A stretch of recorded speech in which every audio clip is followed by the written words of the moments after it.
Egaa akkuma beekamu jijjiirraa maallaqaa karaa Itoophiyaa yookaan gabaa gurraachaa yookaan awwaalaa isa jedhamuun yeroo hundayyuu guyyaa biyyoota 20 qabadhee dhufaa jechuudha. Har'arree biyyoota 20 qabadhee dhufee jira jechuudha. Hordoftoota kabajamtoota maamiloota koo nagaa waaqayyoo isin daganne nagaan waaqayyoo manaa fi kallattii jirtanitti isiniif haa ta'u.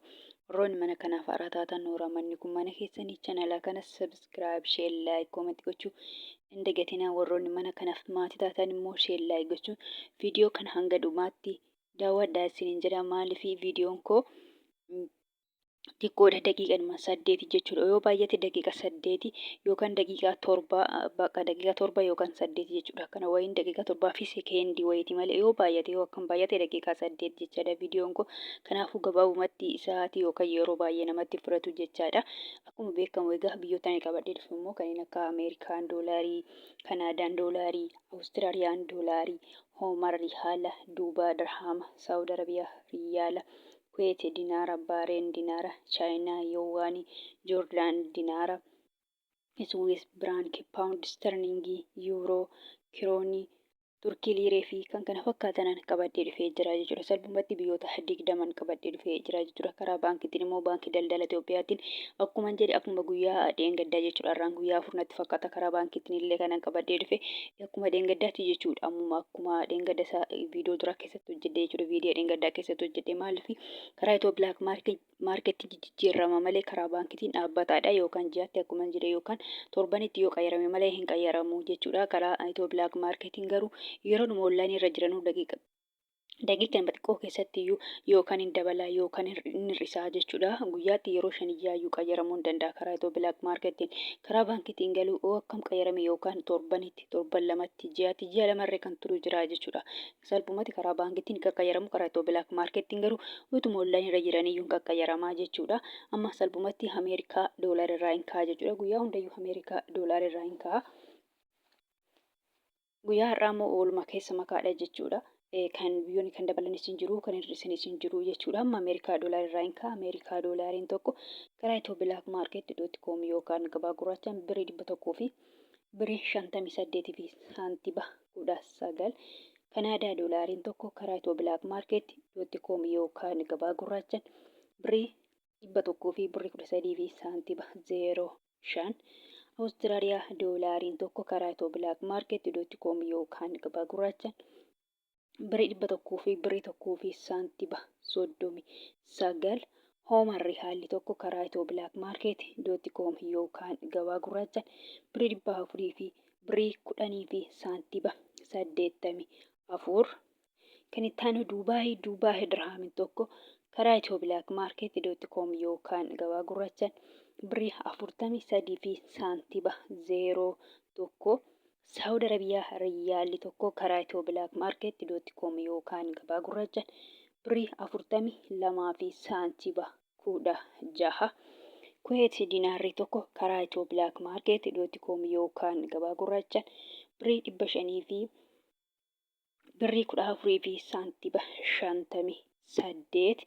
Kan itti aanu Baareen dinaarri tokko karaa Itoophiyaa maarkeetii yookaan gabaa gurraachaan birrii 400 fi birrii 19 fi saantiba 07.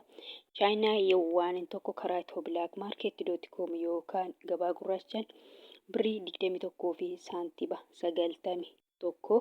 Joordaan dinaarri tokko karaa Itoophiyaa maarkeetii yookaan gabaa gurraachaan birrii 200 fi birrii 23 fi saantiba 16. Kan itti aanu Iswiis biraankiin tokko karaa Itoophiyaa maarkeetii yookaan gabaa gurraachaan birrii 100 fi birrii 88 fi saantiba 70.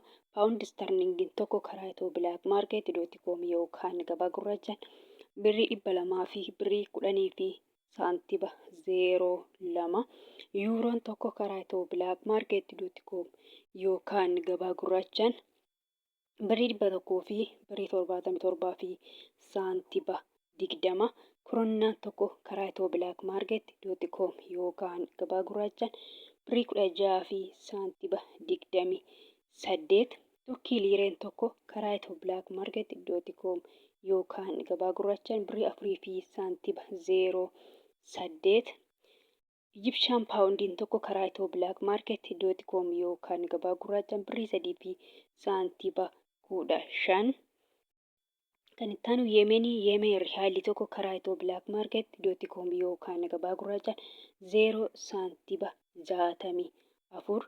Israa'el sheqelaan tokko karaa itoo black market .com yookaan gabaa gurraachaan birrii 44 fi saantiba 61.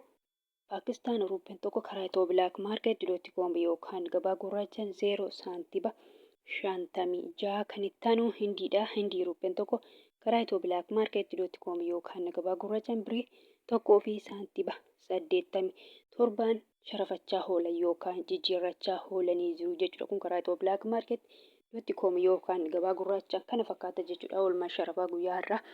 Akkuma jedhee guyyaa har'aa immoo kan dabalees jira kan hir'ises jira jechuudha. Oolmaa keessa jechuudha guyyaan har'aa. Oolmaa keessa makamaadha kan dabalees kan hir'ises jira jechuudha guyyaa har'aa. Kan biraa immoo kanan jechuu barbaadu immoo jechaadha warroonni Joordaanii fi Beerut jirtan jechaadha. Joordaanii fi Beerut fakkeenyaaf birriin Joordaanii diinaara jedhama. Keessattuu warroonni madamadabii jirtan diinaara miti kan fudhatanii doolaariidha jechuudha.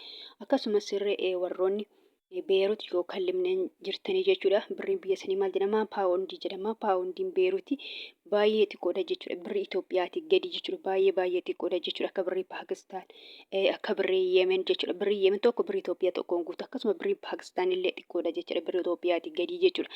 Salphumatti isinillee jechuudha birrii biyya sanii osoo hin taane doolaarii fudhattu jechuudha warroonni Beerut irree. Fakkeenyaaf doolaariin immoo baay'eetu jira. Nuti doolaarii sadiin asirratti maqaadhee Ameerikaa doolaarii jedhee Kanaadaa doolaarii jedhee Awustiraaliyaa doolaarii jedhee hin jira jechuudha. Isa keessa immoo isin kan fudhattani Ameerikaa doolaarii ta'a malee kan biraa miti jechuudha. Doolaarota keessa Ameerikaa doolaarii ta'a jechuudha. Salphumatti warroonni Joordaanii fi Beerut jirtan Ameerikaa doolaarii fudhattu jechuudha. Fakkeenyaaf guyyaa har'aa karaa itoo black market .com yookaan gabaa gurraacha yoo ergattan warroonni Joordaanii fi Beerut jirtan jechaadha. Birrii 100 fi birrii 58 fi saantiba 19 herreeggatu yookaan assaabbattu malee birrii biyya sanaa ta'u jechuudha. Birriin biyya sanaa akkuma jedhe kan Beerutii baay'ee xiqqoodha jechuudha. Paawundiin Beerutii baay'ee xiqqoodha jechuudha. Immoo kan warra Joordaanii immoo jechuudha keessattuu warra madamadabii jirtan maal olii galtee isaaniiti jechuudha malee birriin diinaarri Joordaan irree doolaarii hin caala. Diinaarri Joordaan baay'ee guddaadha jechuudha. Doolaarii Ameerikaa hin caalan. Fakkeenya birriin Joordaan tokko guyyaa har'aa birrii 200 fi birrii 23 fi saantiba 16 jechuudha. Doolaarii hin caala jechuudha. Maaliif kun immoo waliigaltee dallaalotaati jechuudha. Waliigaltee dallaalotaati malee salphumatti isinirree gabaabumatti doolaarii fudhattu jechuudha. Salphumatti warroonni Joordaanii fi Beerut jirtan Ameerikaa doolaarii ta'a jechuudha. Egaa viidiyoon kanarraa kana fakkaata. Viidiyoo birootiin hanga walitti deemnutti nagaa ta'a.